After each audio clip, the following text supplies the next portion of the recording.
On 23rd of June, there is an important meeting that could very well have a bearing on the political landscape in India for the next couple of years. In Patna, opposition parties are coming together to hold their first meeting for a united opposition ahead of 2024. In this episode of Politics with Pooja, let's take a look at which are the parties which will be in attendance for this meeting, which are the ones that plan to give this a skip, but more importantly, what will the agenda look like and what are the challenges that this united opposition could very well face.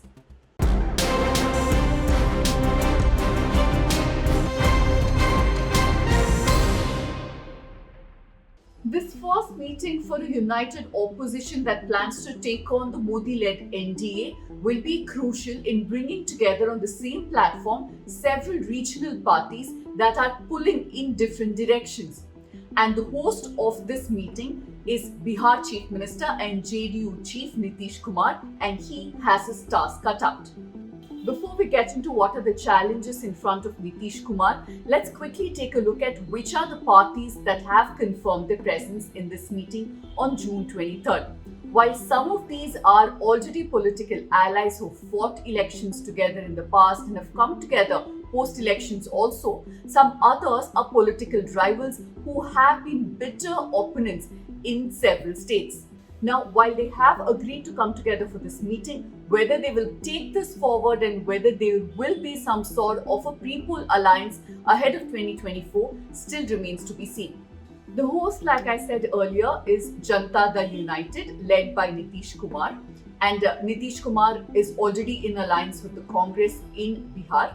The second party, of course, is the Congress party itself. For now, the Congress seems to have taken a back seat and has allowed Nitish to lead this meeting and perhaps allowed him to kind of do all the groundwork, meeting and inviting other parties and their leaders ahead of this meeting. The third party that will be in attendance is the SP, that is a Samajwadi party, predominantly which has its presence in Uttar Pradesh.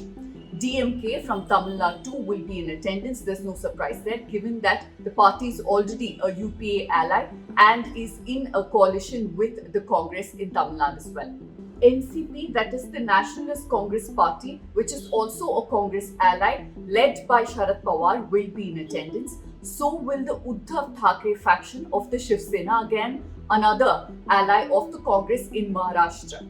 The TMC, that is the Trinamool Congress led by Mamta Banerjee, too has agreed to be a part of this meeting. Mamta Banerjee is expected to also attend this meeting. Now, this was possible because it was Nitish Kumar who extended the invitation and it did not come from the Congress's side. Also in attendance will be the two former rivals and two parties that have come together now from Kashmir, Mehbooba Mufti's PDP and Farooq Abdullah's NC. Now on to the parties that will not be there. Significant absentees will include BRS, that is the Bharat Rashtriya Samiti, led by Telangana Chief Minister KCR, that is K. Chandrasekhar Rao. Along with BRS's ally in Telangana, that is the AIMIM, led by Asaduddin Owaisi, will also not take part in this meeting.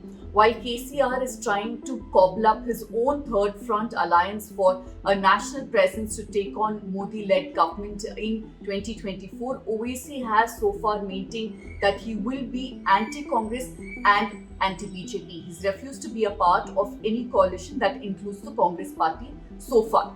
So have the two significant parties from Andhra Pradesh, that is the TDP, Telugu Desam Party, led by Chandrababu Naidu. Naidu is trying to once again be a part of NDA ahead of 2024 Assembly as well as Lok Sabha elections. How that will pan out, we'll have to see. And the ruling party in Andhra Pradesh, that is Jagan Mohan Reddy, led YSRCP, which also so far has maintained that they will be equidistant both from the BJP as well as the Congress. But one significant absentee will be the JDS, that is the Janata Dal Secular, led by the former Prime Minister H.D. Deve Gowda. Now, recently we have also reported that Deve Gowda and his party have been warming up to the BJP, and there could very well be some sort of an alliance on cards between the BJP and JDS. So, although in the past Deve Gowda and JDS have had very warm relations with Mamta Banerjee, Nitish Kumar, and have also allied with the Congress several times over, this time around they have chosen to give this meeting a skip. Now, in the run-up to this meeting, there has been a lot of confusion and confrontation already. First, it was regarding the date of this meeting. It was initially decided that it will take place on June 12th, but that had to be postponed because several leaders were not available to take part in this particular meeting. And most importantly, Congress President Mallikarjun Kharge and their leader Rahul Gandhi were also not available on June 12th, so it had to be pushed to June 23rd. There was also a lot of confusion regarding who will attend these meetings because Nitish Kumar had made it very, very clear that he does not want parties sending representatives. He wants the chief, the presidents of each of the parties that will be attendance to also come and take part, to send a signal, to send a message that they are indeed serious and they're not just sending representatives and holding talks, but are very, very serious and cohesive in putting up this front against Modi and his NDA. It's not the first time there has been an attempt to cobble up a united opposition. In fact, this is a time-tested formula all the way from 1970s when several fronts were formed to take on the then behemoth Congress. And even in the last 10 years since BJP has come to power in Delhi, we've seen several such fronts coming up, but they have not been able to be successful. They have not remained cohesive so far.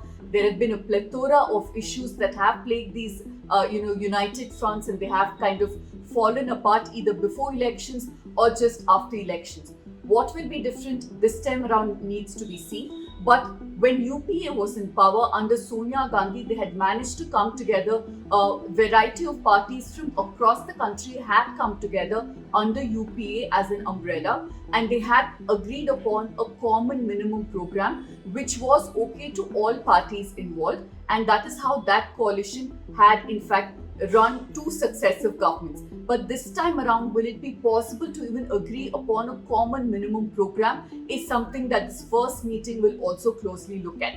Now let's quickly look at some of the key challenges even before they get down to business and talk about the nitty-gritties, the nuts and bolts of how this will work. The biggest bone of contention could very well be the oldest and the largest party in this combination, that is the Congress itself. The presence of Congress is not agreeable to many regional players, including Mamata Banerjee and Akhilesh Yadav, which is perhaps why the Congress has left all the organization and the groundwork to its ally Nitish Kumar, who has a better equation with all these regional players and regional leaders. So for now, the Congress has agreed to take a back seat and allow the regional parties to come together, and the Congress is being a part of that coalition. But how long can this equation continue? Because as the national party in the equation, Congress will want to be at the center of this opposition unity, and it will at some point of time demand its place of dominance, because in the past the Congress has been the big brother, has been the dominant player in many such equations and coalitions. So can the Congress really resist the urge to kind of be dominant and take a back seat and allow this coalition to form? Or will the regional parties then start objecting to Congress's presence, given the weakening of its strength in Parliament, both the Lok Sabha as well as the Rajya Sabha? Then there is the issue of rival regional parties who have historically fought for the same space in several states coming together on the same platform. Take, for example, the Trinamool Congress and the CPIM from West Bengal. Historically, for many decades now, they have fought with each other electorally, and the cadre have also engaged in violent fights on the ground. Now, can they put all of these differences aside and come together to form a pre-poll alliance? We have seen in the past too, for example, in 2019, the JDS and the Congress in Karnataka had formed a pre-poll alliance, and these two parties have historically fought for the old Mysuru region. And because the cadre of these two parties were not on board, the election outcome was largely in favor of the BJP, where the BJP swept Karnataka, winning most of the seats, completely decimating the JDS and winning with the Congress only winning one seat from Karnataka. So all of these regional parties will keep all of these factors in mind. They may not be so agreeable to some sort of a seat sharing alliance and also conceding some space to each other. For now, for the sake of this meeting, around 15 parties have agreed to come together. But apart from being anti-BJP, there isn't always a common thread that brings them all together. What is their common agenda? Do they have a common ideology? Because they do talk about being secular, at least most of them, but what would it really mean? Because let's take, for example, the issue of abdication of Article 370, which had given a special status to Jammu and Kashmir. And when most of the opposition parties had opposed it very, very strongly, the Aam Aadmi Party had gone on record to support it. Also, more recently, the new parliament inauguration. And this is something that had, the opposition up in arms against the Modi-led NDA government. While most of the opposition parties had chosen to boycott this, Mayawati from BSP had said that it is wrong to boycott such an event, and it is something that the opposition should support the government in. In Maharashtra, Congress's ally Uddhav Thakere's Shiv Sena had also taken on Rahul Gandhi when he criticized Vinayak Damodar Savarkar, and in fact Uddhav Thackeray had come on record to say that Hindutva is their core ideology and not wanting to upset their core constituency. Uddhav had in fact issued a statement against their political ally, the Congress. So there is always the issue of Hindutva that will come up, because even the Aam Aadmi Party, for example, ahead of Gujarat elections, had dabbled in soft Hindutva. So what sort of a stand will all of these parties take vis-a-vis Hindutva and other core ideological issues also remains to be seen. Even on matters of governance, there will be a few issues that need to be ironed out. The Aam Aadmi Party currently is taking on the NDA government on issue of the Delhi Ordinance, which the Modi government plans to bring in Parliament. This essentially will take away the very little autonomy that the Delhi government has, and Arvind Kejriwal has been going around the country trying to get support of more regional parties. But the Congress is still undecided on whether or not they want to support this ordinance, they want to abstain from voting on this, or they will in fact oppose this ordinance. So these are some of the issues that will have to be looked at more carefully if all of these parties plan to come together. There's also a question on what approach will this formation have electorally. Will it be a state-by-state approach, or will it have a pan-India presence? Because there have been regional players who are already demanding that they should not be allowed to give any kind of space to their political opponent in their own state. For example, Akhilesh Yadav has said that where his party has some presence, that is Uttar Pradesh, he should be given primary right to field candidates. Arvind Kejriwal's Aam Aadmi Party has said that they cannot cede any space in states like Punjab and Delhi where they have had electoral success.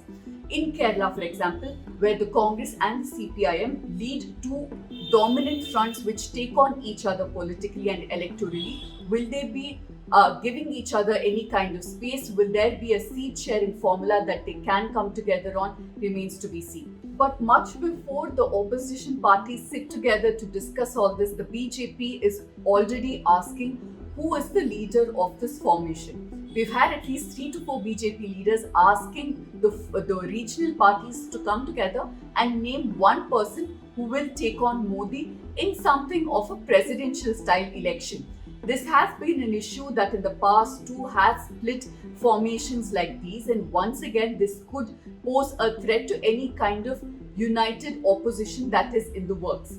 In the past, at least for 2 terms, the NDA has used the Tina factor, that is, there is no alternative to Modi, and that has been one of the key factors that has contributed to the success of NDA in 2014 and 2019 election. This time around, will the opposition parties once again say, we'll look at who our PM candidate will be after elections, or will they take a bold step, come together and perhaps name one candidate, a united PM face to take on Narendra Modi? One name that has already come forth is the name of Mallikarjun Kharge, who is the AICC president currently, somebody who has good equations with many of these leaders, a Dalit face, somebody with immense administrative experience as well. But will other players like Mamata Banerjee, Nitish Kumar himself, agree to take a backseat and allow Congress to name one of their own as the PM candidate for this united coalition? We will continue tracking what the outcome of this meeting be, what will the opposition party's strategy to take on the Modi government be over the next few months in the run-up to the 2024 elections. For now, I leave you with this, but I once again urge you to become a member of the News Minute community. I request you to support independent journalism, because only with your support and encouragement we have been able to bring you political reportage, ground reports, as well as very, very sharp analysis and opinion pieces on politics over the last few years. We will continue doing so, but for that we need your support. I urge you to click on the link below in the description and become a member of the News Minute community today. Thank you for watching.